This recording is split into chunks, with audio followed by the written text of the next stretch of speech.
What's up, ladies and gentlemen? It's Brennan and I'm BMax45, and today we're coming at you with another video. We have a battle report update for the Digimon TCG. We just played in the Versus Ultimate Cup here on October 12th. I did quite well. I managed to come in top 32, which I was really hoping for. Got 31st place. It was pretty good. It was the same record that I had from last week's regionals, the week before, September 28th regionals, which was 6-1-2, which, 6 wins, 1 tie, and 2 losses. So same record, a little bit different. I didn't have as great of a start, but I managed to pull out the wins getting into the game, and so that was really good. And we're going to go ahead and we're going to go through, we're going to talk about it. We're going to talk about the deck that I piloted, which is, of course, is the Imperial Dramana deck. Again, just seems to be working really well, and I know the deck, and it's very consistent, so I'm kind of sticking with that. So yeah, we'll go through the rounds, we'll go through the deck and what I made changes from last time, and just kind of go through and talk about the experience of the tournament. It was a really great tournament, and I'm super stoked because I really want that Rise Greymon support. Basically I want the Agumon, the Geo, and the Rise Grey, so I really wanted to get top 32. So that's 1 down, and let's see if I can do a couple more, and then I don't have to buy as much cards there. But anyways, if you enjoy this type of content, be sure to smash that like button, comment down below. We love to hear your thoughts. Subscribe to the channel, and hit that bell for notifications so you don't miss a single minute of the fun. Alright, we're getting right into it here now. We have the deck, the Imperial Dramana deck. We'll go through the deck choices, and then we'll talk about the matches. Starting here, the Digi-Eggs.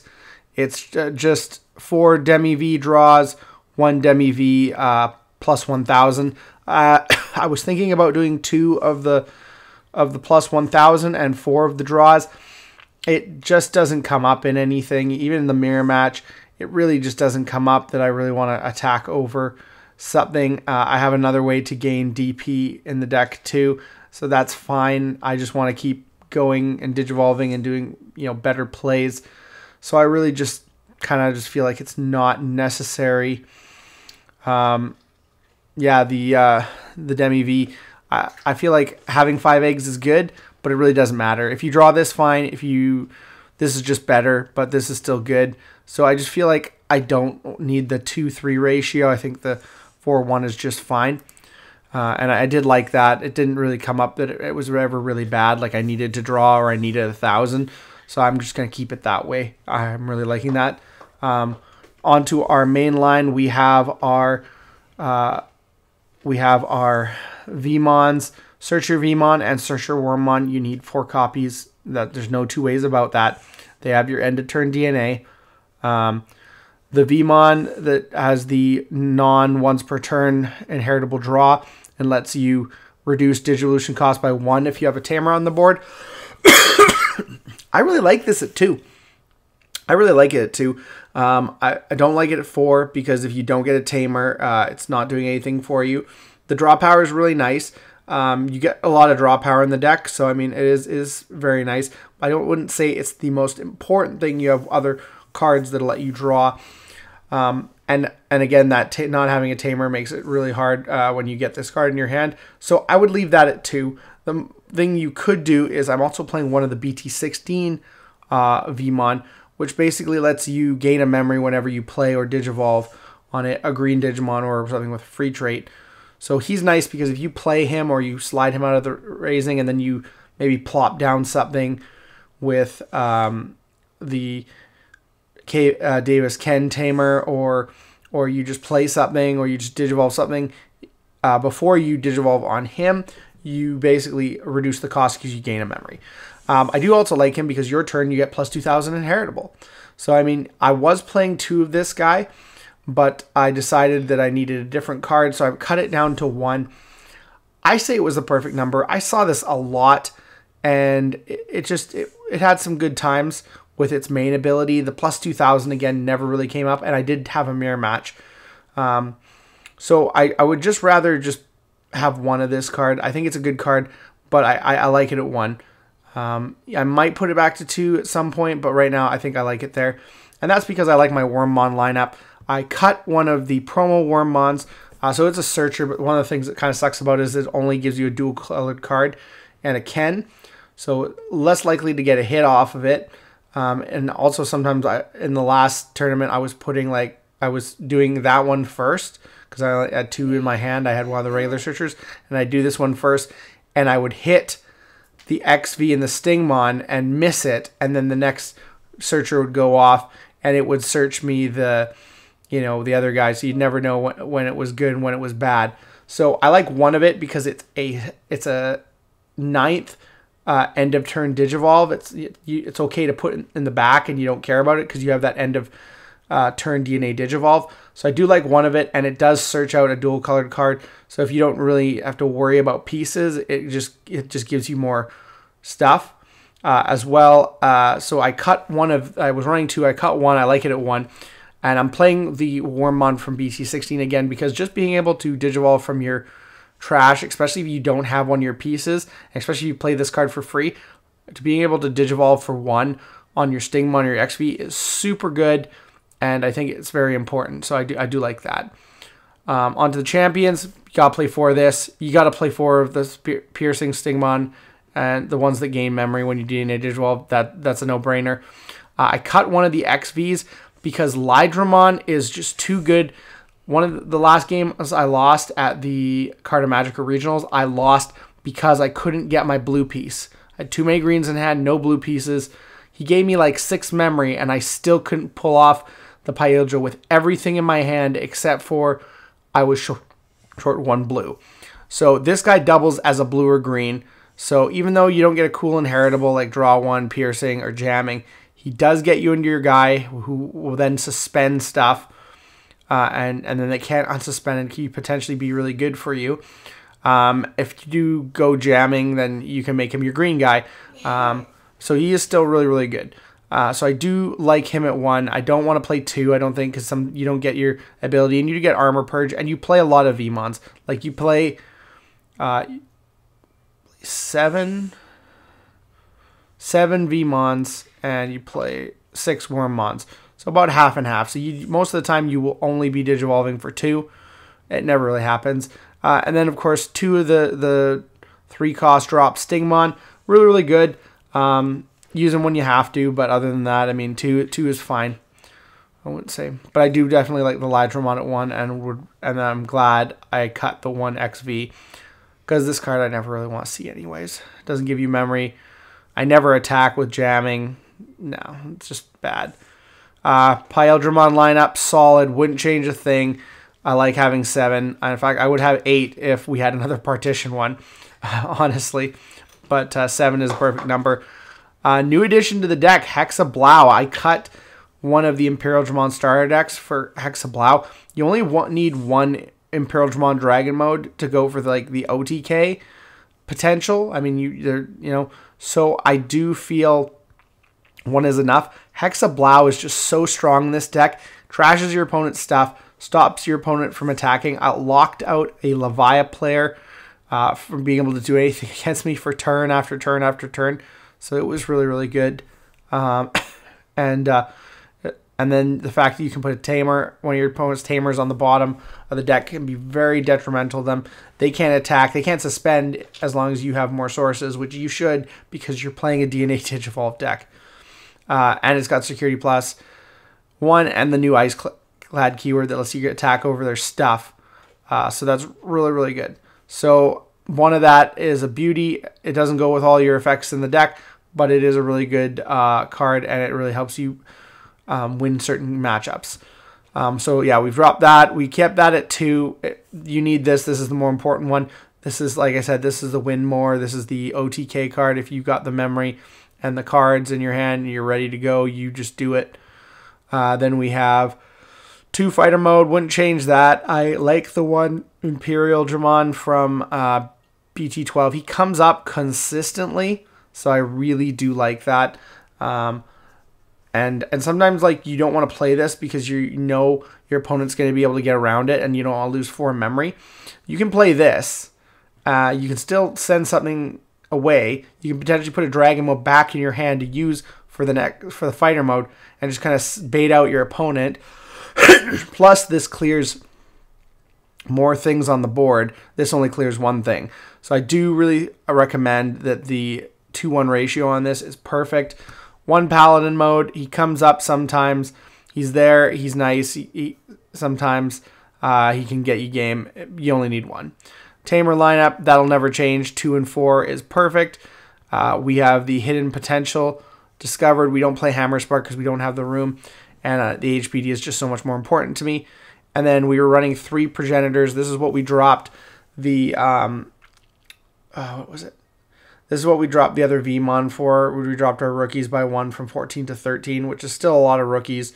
And I didn't have a problem with that most of the time. But I want to see this card because there's so many decks Leviamon. I need this on board to basically stop my opponent's big plays. So having this is really, really good. Having it in security is even better when you have a Tamer in hand. So, I mean, you want this card in security. You want it in your hand. And it helps you Digivolve for 2 on your Dragon modes, for 3 on your Fighter modes. It just puts in so much work. I think 3 is a great number, and I maybe regretted it 1 match, but I just drew really bad all around, so I wouldn't have even blamed just drawing 3 of that. So that is the deck. I'm probably going to leave it the same. I don't think I'm going to change it. I've really liked how it's running this tournament. And we're going to go through the rounds now. So round 1, I lost my first match. So I didn't start out good. I lost to an Imperial Mirror match game, in game 3. Game 2, I had a really bricked hand. I won game 1. Game 2, I had a super bricky hand. And then game 3, I had a decent hand, but he had all his answers in place before me. So it was just unfortunate. And then round 2, 2-0'd Ancient Garurumon Blue Hybrid, which is what I had lost to at the previous regionals. So I was super happy about that. Kind of learned how to play around the deck. Sometimes you got to not leave stuff on the board and just kind of wait until you can go for game. Let them do stuff and hope, that they don't have every piece that they need. And then round 3, I went 2-1 Red Hybrid. That was an interesting match.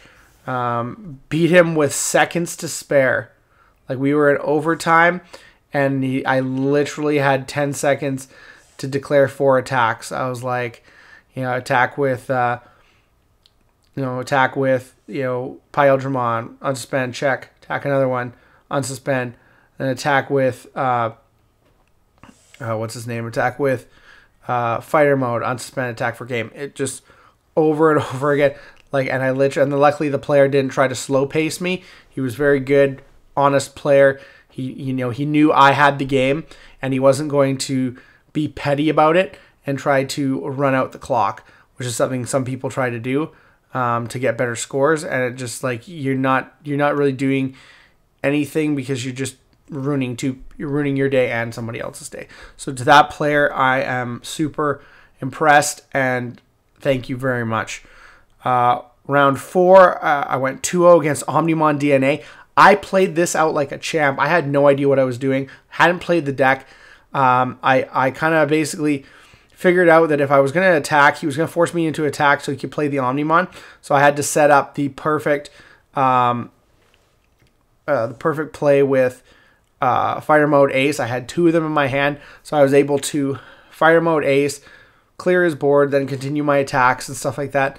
And then basically he set up another one, and I had the other Fire Mode Ace, so I did the same thing again, forcing him to DNA Digivolve, and then giving me the free Ace, the free Imperial Dramon Fire Mode Ace because of the progenitor ability, or well, not the progenitor ability. No, it was the Imperial Dramon Dragon mode. I didn't have the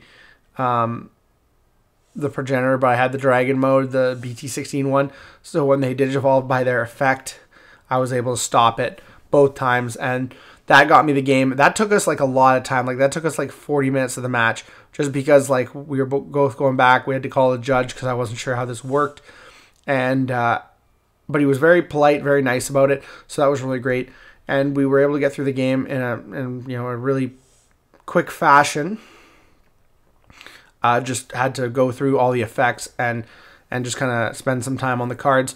And then he had to try and get his stuff going. And then game 2 actually went really fast. And now that I had more of an idea what I was doing, he didn't draw very well. And then I just kind of turboed him. And then round 5, I lost to Mirage 2-0. The guy like double burst moded me, just kept gaining memory. Like at one point he had two burst modes and 8 memory, and I just like it was dumb, and I didn't draw very well.